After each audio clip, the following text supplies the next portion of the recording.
President Tinubu receives royal blessings from traditional rulers, security, unemployment and power supply on their minds. Nigeria must survive. Nigeria must develop. Nigeria must make progress. 37 private universities receive operational licenses. While we are improving access to university education by way of increasing enrollment, quality and relevance to national needs will not be compromised. NAFDAC arrests 3 suspects for repackaging expired supplements. We came to the warehouse and we discovered expired items, expired since March 2023.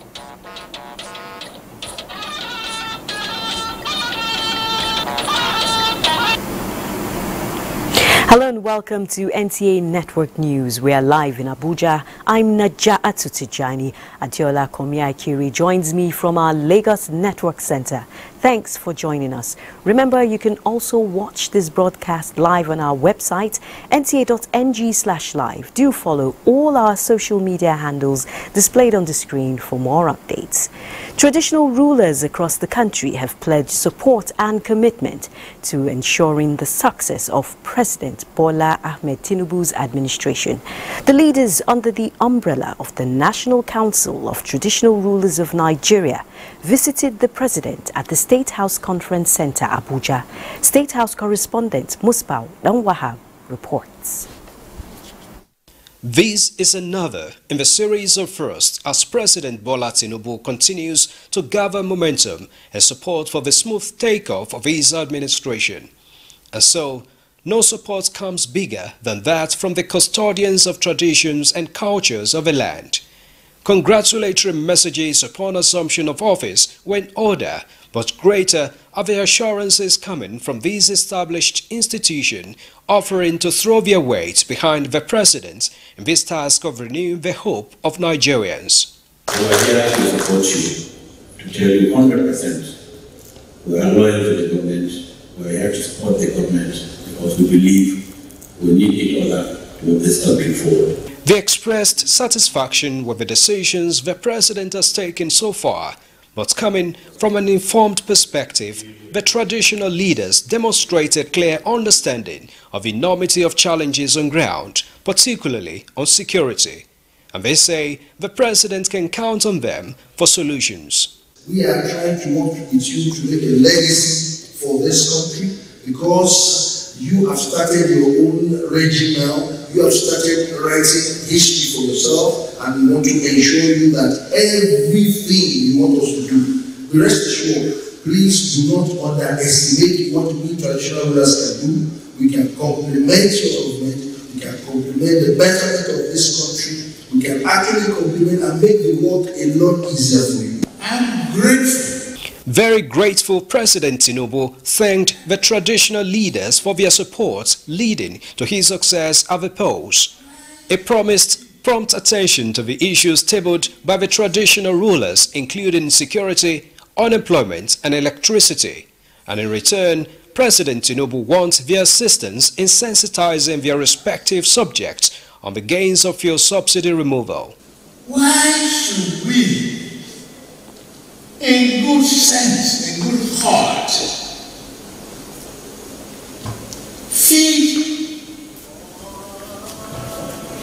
smugglers, be a Father Christmas to the neighboring country, and even though they say not every day is Christmas, these prices will be high now, but they will go down. And any roadblock in our way of progress will remove it. The president was not in a hurry to bear his mind, but he says he has no time to waste in fast-tracking the progress of the country and its people. We need your help in the oil-producing areas. Theft by tiny percentage of our people does not help the economy. If we don't work hard, we cannot realize the expectations.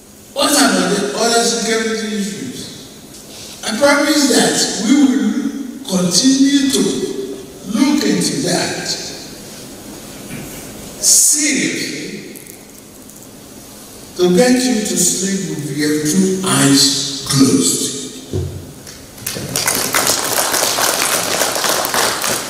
The Nigerian project is of paramount importance to me.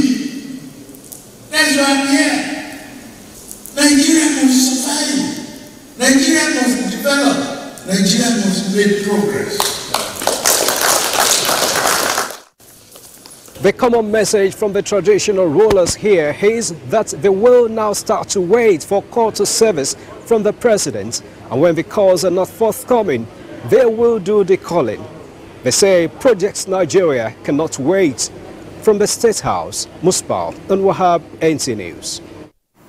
Meanwhile, the federal government says this year's Democracy Day celebration on June 12 will be low-key to reflect on the sacrifices of the nation's heroes, some of who paid the supreme price to nurture and sustain democratic values and principles in the country. The Secretary to the Government of the Federation, George Akume, stated this at a World Press Conference heralding the 2023 Democracy Day celebration. Mitaire Ikben was there for NTA News.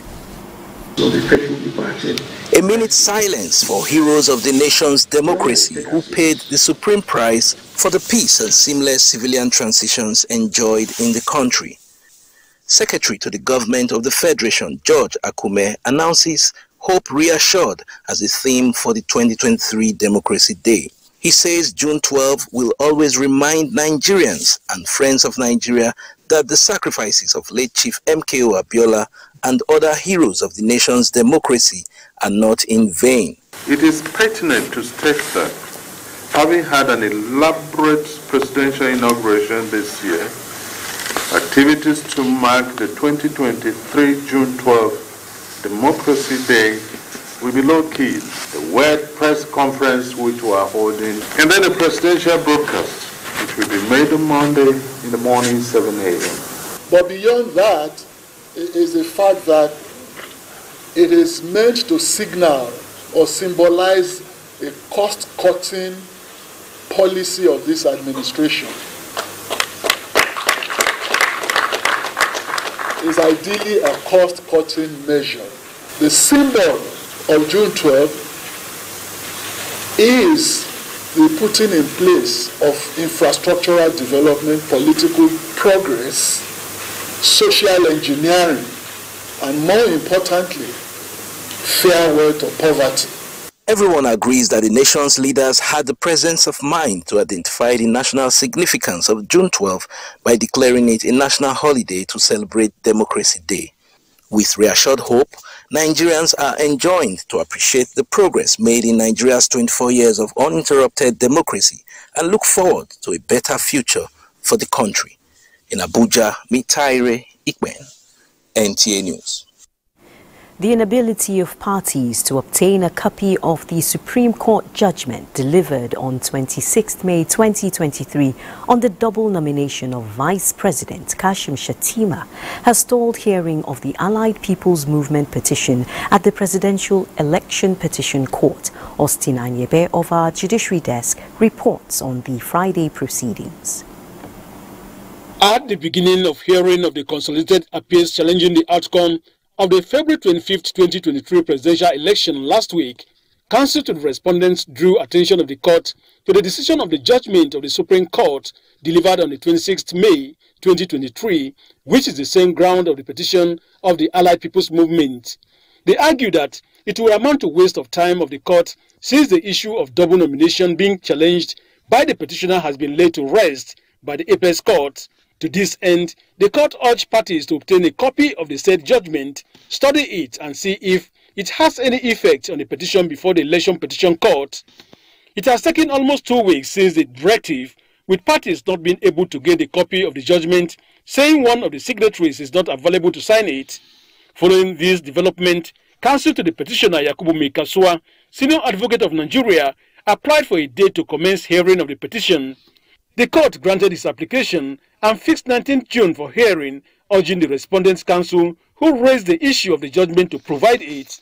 In another petition, the presidential candidate of People's Democratic Party in the February 25th presidential election, Atiku Abubakar, at Friday hearing called additional 3 witnesses. Those called on Friday include one Grace Ajabuna from Kaba West, Kogi State, Abidemi Joseph from Kwankwashe Street, Suleja, Niger State, and Ebosa, all of them INEC ad hoc staff who served as polling units presiding officers. They told the court during cross-examination that accreditations, voting and collation of results went well, except the hitches encountered during uploading of results to the RF. Called 16 witnesses, and we are still calling many more. Interestingly, this batch we are calling now are presiding officers who worked for INEC, and they are here on subpoena giving evidence. The statements on oath deposed to by the witnesses were admitted in evidence by the court, but counsel to the respondents objected that they are going to give their reasons during the final written addresses. From the Court of Appeal, Abuja, Austin Anyebe, NTA News. The national leadership of the People's Democratic Party has taken a firm decision and a clear direction that National Assembly members elected on its platform will not betray the party when it comes to selection of leadership of both chambers next week during the inauguration of the 10th Assembly. The party's position was re-echoed at a media briefing. Timothy Yusuf reports. The National Publicity Secretary of the PDP, Debo Ologunagba, on behalf of the leadership, emphasized that the party is working together with its members-elect and opposition parties in the 2 chambers towards the emergence of next leadership of the National Assembly. We're united, we're focused as a party and as members-elect, going to the same direction, having regard to the fact that, number one, the opposition party, they are clearly in a comfortable majority. He also said that the PDP is not taking its eyes off the fact that the process of the 2023 presidential election is still ongoing at the Presidential Election Petition Court and other election petition tribunals across the country. Meanwhile, the communication advisor to Tajuddin Abbas and Benjamin Kalu campaign organization and PDP lawmaker-elect representing Idiato North and South Federal Constituency of Imo State, Ikenga Ugochinyere, said lawmakers have accepted the message and hand of friendship extended by the president. He appealed to lawmakers to join him in having a rancor-free election on June 13, and he appealed to other parties. He spoke like he wasn't even presidential. It was like a fatherly appeal. Ugochinyere re-emphasized that the president's decision to invite members of the opposition alongside lawmakers of the ruling party in his quest for seamless takeoff of government is a positive development that has been accepted on the grounds of people's interest and need for courageous decisions in solving huge national problems. Timothy Yusuf, NTA News.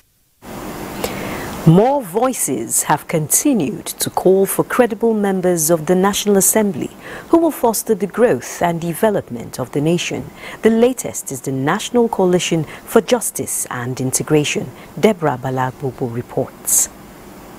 The group says there is the need for the nation to stand for equity, justice and integration, which the 10th National Assembly is expected to drive through effective legislation. The nation, the members noted, has 6 geopolitical zones that have occupied leadership positions, but for the South-South, hence the natural call for fresh hands to be considered. If you go down very well, these zones have occupied one form of position or the other. And you look at the South-South, where God has blessed so much. They have not been given anything, as it were. So it's just natural that these people should be accommodated. The president of the group is of the view that a nation sustained in a democratic system is bound to face challenges that can be addressed by credible leaders. People are free to express their feelings, and that is why we are practicing democracy. And thank God for God who has sustained our country, Nigeria. Members of the group reiterated their belief for a stable economic growth and the indivisibility of Nigeria. In Abuja, Deborah Balagugbo, NTA News. Meanwhile, personalities are still trooping to Daura in Katsina State on a thank-you visit to immediate past President Muhammadu Buhari. Sani Basiru reports that among the recent callers are the former governor of Osun State, Adebisi Akonde, and the former FCT Minister of State, Ramatu Tijani Aliu. Since the return of Muhammadu Buhari to his hometown Daura after serving the country for 8 years as president, dignitaries from all walks of life trooped to the town on a thank-you visit and congratulate him for the successful completion of his tenure. Former Osun State Governor Adebisi Akande is among the recent callers who described Muhammadu Buhari as a leader whose leadership style is worthy of emulation. He ruled us for 8 years and the transition was smooth in his administration. I congratulate him. The immediate past FCT Minister of State, Hajara Ramatu Tijani Aliu, also paid a similar visit to the former president. It is exemplary. Like none other, has been able to set a pace for discipline, for integrity, for patience, for country-first attitude. And that is what we crave for. The former FCT Minister of State expressed appreciation over the living condition of Muhammadu Buhari, whom she said is looking comfortable. From Daura, Sani Basiru, NTA News. Up ahead, 37 private universities get licenses. Details and more when we return. Stay tuned. Thanks for staying tuned. The President of the Senate, Ahmed Lawan, has directed the National Institute for Legislative and Democratic Studies to document the achievements of the Nile's Governing Council within the past 4 years for posterity. This was at a valedictory session in honor of the Council as it bows out. John Yaku reports. The Governing Council of the National Institute for Legislative and Democratic Studies came into office in 2019 with President of the Senate, Ahmed Lawan, as chairman, while the Speaker, House of Representatives, is the alternate chairman. Members of the Council, in their various remarks, eulogized the monumental achievements recorded at the Institute within the past 4 years under the leadership of the Director General, Professor Abubakar Suleiman. The ones that stand out the most for me are the introduction of the Distinguished Parliamentarians Lecture Series. A go-getter I have known before, who has always succeeded in all the assignments given to him. And I'm very happy that I've been part of this success story. And I will say it without any fear of contradiction, that the 9th Assembly has been the best in Nigeria. Really contributed greatly into the activities of this, especially for the completion of the project. We pray those that are coming to take over the mantle of leadership of this governing council, we take it from where we have stopped. Director General of the Institute attributes successes recorded to the council's commitment. You wouldn't know, but what you have done for NIS the last 4 years was so monumental, impactful, and since the institute was created, the staff of that institute, they've never had it so good. President of the Senate, Ahmed Lawan, has this advice for the institute. To document it, because that is our story, that is our journey as a council for 4 years. Certificates of meritorious service were presented to members of the council and the Director General of the institute. In Abuja, John Yaku, NTA News. African countries are partnering on ways of using cultural diplomacy in achieving peace. Wait a minute, just in, we've got a breaking news. That is, President Tinubu has suspended the CBN governor, Godwin Emefiele, as CBN governor. Reports just reaching us say this is sequel to the ongoing investigation of his office and the planned reforms in the financial sector of the economy. Mr. Emefiele has been directed to immediately hand over the affairs of his office to the Deputy Governor Operations Directorate, who will act as the central bank governor pending the conclusion of investigation and the reforms. This is signed by Director Information Willie Bassi, this 9th June 2023. Now, if quantum and quality assurance of universities in Nigeria can be achieved, the yearnings of higher education in the country will be on the path of greatness. Abdullahi Musa Suleja reports. In most climes that Nigeria is striving to emulate, the numbers and spread of universities are like the quantum of secondary schools in the most populous black African country Nigeria has, majority of them private institutions. The difference is the quality of education delivery. These 37 private universities brings to 147 the private universities in the country. How can quality not be sacrificed on the altar of brisk business? If your primary motive is simply to make money, then I'm afraid we are in the wrong business. While we are improving access to university education by way of increasing enrollment, quality and relevance to national needs will not be compromised. Petroleum Development PTDF and Lax Mandi Umahia universities were among the 37 universities licensed to operate and uplift the standard of higher education system in the country. We want to ensure that the students that are going to go through this system will be employers of labor rather than look for employment. Quality education, the only way to achieve a sustainable and sustained human capital development. As of today, Nigeria has a total of 262 universities comprised of federal, state and private. Abdullahi Musa Suleja, NTA News. The National Agency for Food and Drug Administration and Control, NAFDAC, has arrested 3 suspects engaged in repackaging expired concentrated mixes, manufacture and selling of herbal drugs. Hamman Jabani reports that the arrests were made in the suburbs of the Federal Capital Territory.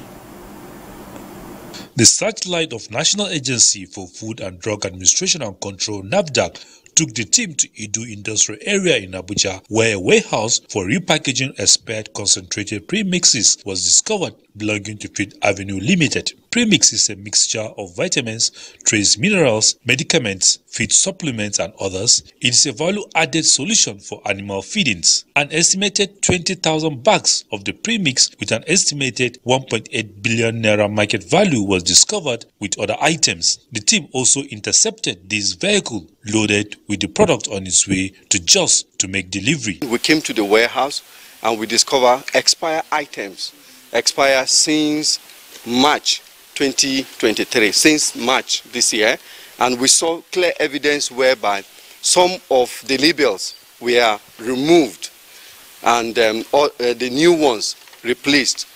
The one that is not even labeled or labeled is there, and we asked, where is it produced? He said they only brings it for him to sell as a warehouse manager. The warehouse manager claimed ignorance when asked questions about the product. He do nothing because I was just being employed for the tax that I'm doing here, and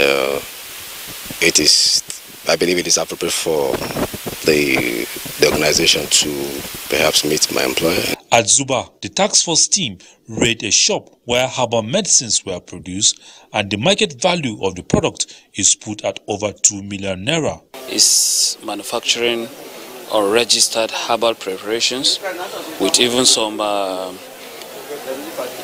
aphrodisiacs. I'm a professional traditional medicine practitioner. The team says it will carry out full investigations, and if the suspects are found guilty, the law will take its course. Hamman Jabani, NTA News. Let's now join Adiola in Lagos for more on the network news on NTA. Hello, Adiola. Hello, Najatu. Good to see you. The Federal Ministry of Works, Lagos, has described as false news on social media that vandals have sabotaged the third mainland bridge pile caps. The Federal Controller, Ministry of Works, Olukorede Kisha, cleared the air on this while debunking the unconfirmed assumptions. Larry Belay has details. There was a back and forth argument that vandals are sabotaging the pile caps of the third mainland bridge, with some insisting that it could be a rehabilitation work. The Federal Controller of Works, Lagos, Olukorede Kisha, has cleared the air on the issue. Actually, in recent times, we've witnessed some vandals doing something of similar nature, but this particular one, it is not due to the activities of vandals. It is part of the periodic maintenance that we carry out on the bridge. Periodically, we check the cathodic protection, whether the piles and the piers are still protected from the attack of the seawater. A visit to the pile caps under the bridge shows the level of work going on there. What you're saying is what is actually being snapped and put on the social media.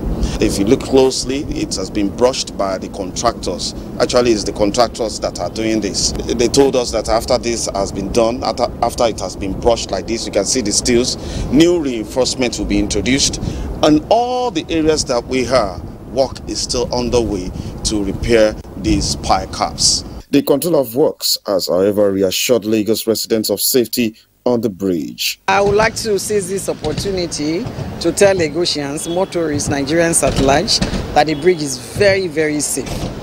Very, very safe for all of us to use. Engineer Kesha also explained that such routine works are scheduled maintenance of the ministry. In Lagos, Larry Bilayi, NTA News. President Bola Tinubu's inaugural speech as the 16th President of the Federal Republic of Nigeria contained, amongst other promises, the desire to keep the country together and resolve issues that may cause a divide or rock the noble plans of the new administration. Nigerians have been reflecting on these and the need to continue to live in peace and harmony, especially under the new government. Lindeneke reports. Sustainable peace and harmony is what nations require to enable it to grow and develop. Embedded in the Nigerian constitution are laws that ensure political and social equality among the citizens as a way of avoiding disputes. This standard of life is important to the new leadership of the country. Let us develop a shared sense of fairness and equality. South must not only seek good for itself, North must not see the South likewise. Stakeholders in the Nigerian project want Nigerians, regardless of creed, ethnicity, color, or place of birth, to work together for the common good of the country. We have a president that has taken, the unity of the country as a major priority, as a foremost priority, because without unity, there's very little any government can achieve. Nigeria belongs to all of us, so we need to work together and move Nigeria forward. The desire of the founding fathers, many believe, is to have a progressive nation built through the collective efforts of all and sundry, with commitment and unity of purpose. In a peaceful environment, the economy will grow. Igbo, Yorubas and Hausas is carrying everybody along. The goal of Nigerians, therefore, should be to improve the life of all in a manner that nurtures humanity and encourages compassion towards one another. In Lagos, Lynn Lenake, NTA News. And we're done from the Center of Excellence, but do not forget that you can still follow this broadcast live on our website at nta.ng/live and on our other social media handles displayed on the screen for updates. The news will continue with Najatu in Abuja after this timeout. To stay.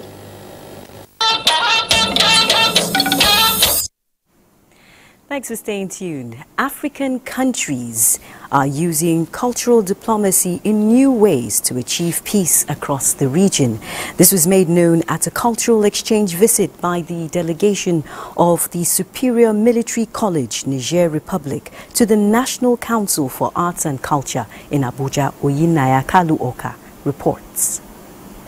Niger is the third country to visit the cultural headquarters of Nigeria NCAC, with the United Arab Emirates, UAE and Zimbabwe visiting earlier on. The visit by the Superior Military College in Niger Republic was quite significant to the participants, who were impressed with the strategies Nigeria has deployed through the use of cultural activities in building peace and unity. D'avoir un bon raisonnement dans le cadre de la gestion des conflits. The comprehension of the culture is something that helps in the management of security and bringing peace. The Director General, National Council for Arts and Culture, Olusegun Roshewe, said the Council will continue to promote and encourage African countries on the use of culture and tourism in promoting unity and peace across the region. The military shouldn't be about war all the time, it should be about what unites us. And that's what they've come to establish today. So I'm particularly happy and delighted that we receive them, and they are happy that Nigeria is also promoting a peaceful coexistence strategy in our community. And they said today that they've taken some few things from us that we've taken back home. Nigeria and Niger gained independence in 1960. Oyinaya Kaluoka, NTA News. The National Senior Citizen Center says, quote, as a young person, you need not be afraid of old age. And for senior citizens, there is no need to worry as respite has come. End of quote. This is as the center continues to evolve new ways of ensuring better life for all through the establishment of cooperatives for the young and old for easy access to funds and capacity building. That you are retired does not mean that you don't have something to offer. But the cooperative now also includes, the younger generation, and so that it is an older person centered, but it's community focused. To achieve this, the center has reached out to the Small and Medium Enterprises Development Agency of Nigeria for partnership. We give a certain percentage to take care of senior citizens. At this stage now that we have the confidence that we have these partners that can go with us, so we are mobilizing all our senior citizens. And still on rehabilitation, the Northeast Development Commission NEDC says it is committed to completing ongoing people-oriented projects and will hasten execution of proposed ones for the benefit of people of the geopolitical zone recovering from the clutches of conflict. This came up during inspection of ongoing projects in Maiduguri by the NEDC Board of Management led by the acting chairman Bukar Bale and acting Managing Director Umar Abubakar Hashidu. Fatima Isa reports. The Northeast Development Commission has since inception engaged in execution of infrastructural projects and provision of social amenities, among other services that touch the lives of people in the 6 states. This is the first project inspection by NEDC Acting Board of Management in Maiduguri, the headquarters of the Commission. The team, led by the Acting Managing Director Umar Abubakar Hashidu, inspected ongoing expansion work on maternity ward and a new in vitro fertilization center IVF in the University of Maiduguri Teaching Hospital with 40 rooms, which has reached over 60% level of completion. The team, with full complement of members of the Acting Board of Management, visited other projects being executed by the commissions, such as the 500-seater auditorium in the Faculty of Engineering, Borno State University, and a proposed repair of Alo Dam spillway, as requested by the CBDA to prevent flooding of Maiduguri metropolis. We will not hesitate to intervene where there needs to be in terms of if there are any humanitarian crisis. More so, we will collaborate with all the stakeholders and ensure that the Commission and the people of the Northeast benefit from this commission. Also inspected is the ongoing remodeling of the NEDC Borno State office at the post office area. The NEDC Acting Board of Management had paid condolence visits on Borno State Governor Babagana Umar Zulum over the demise of former SSG Usman Jiddeshua at the bereaved family residence. In Maiduguri, Fatima Isa, NTA News. Nigerian pilgrims in Saudi Arabia are facing harsh weather conditions, having been exposed to a place where weather and environment is beyond what they are used to. In Nigeria, Usman Aliu reports on how the pilgrims are coping. It is sunny in Medina with high temperatures above 43 degrees Celsius. To a first-time visitor, Hajj pilgrimage is an opportunity to explore the new land, have fresh ideas and new perspectives in life. But that is under the heat of the harsh natural elements. The sun here is very unfriendly at this moment of the season. I have made a resolve to come and serve Almighty God, irrespective of what the weather will look like. We are trying to take precautions, like taking water always so that we not go get dehydrated. We take shade and we carry the umbrella, and we try to be on the shade always and avoid overexposure to the sun. Evenings could have been a relief, but the heat still lingers, and so pilgrims are at the mercy of the emergencies provided, such as shades and air condition, which are not for luxury but rather a necessity, facilitated by the Saudi authorities. The National Hajj Commission of Nigeria has also made its own commitment to confront health concerns that may arise.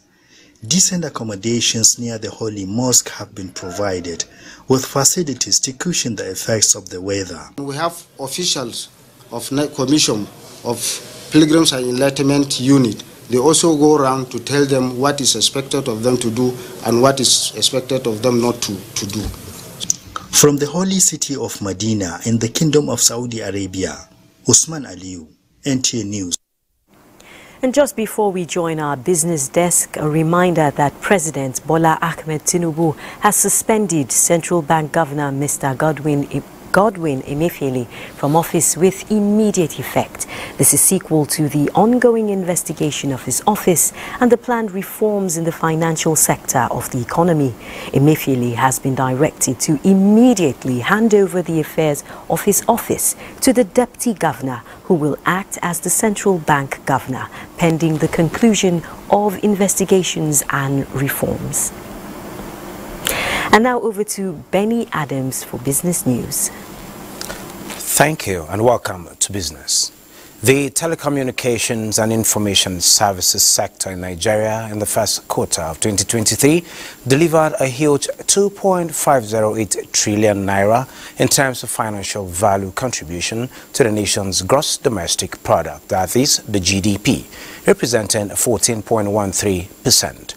Figures released by the National Bureau of Statistics show that the sector recorded a 4.3% increase from its performance in the last quarter of 2022, when it recorded 13.55%. The report says the Nigerian telecommunication industry has continued its show of positive outlook, which is credited to the innovative and predictable telecom regulatory environment promoted and implemented by the Nigerian Communications Commission.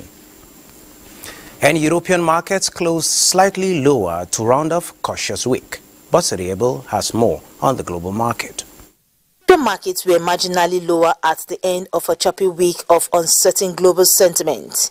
DAX dipped by 0.20%, FTSE 0.25%, and CAC 40 also depreciated by 0.18%. Asia markets traded mostly higher after the S&P 500 closed at a new high for 2023, and the Dow Jones Industrial Average saw a third straight day of gains. Mainland Chinese markets were mixed, with the Shanghai Composite up 0.55%, almost recouping all its losses this week. U.S. stock futures were flat Friday, after the S&P 500 notched its highest close for 2023, as investors looked ahead to new inflation data set for release next week. Most African stocks closed negative, like South Africa, Namibia, Nairobi and Tunisia, while Ghana GSE Composite closed marginally positive.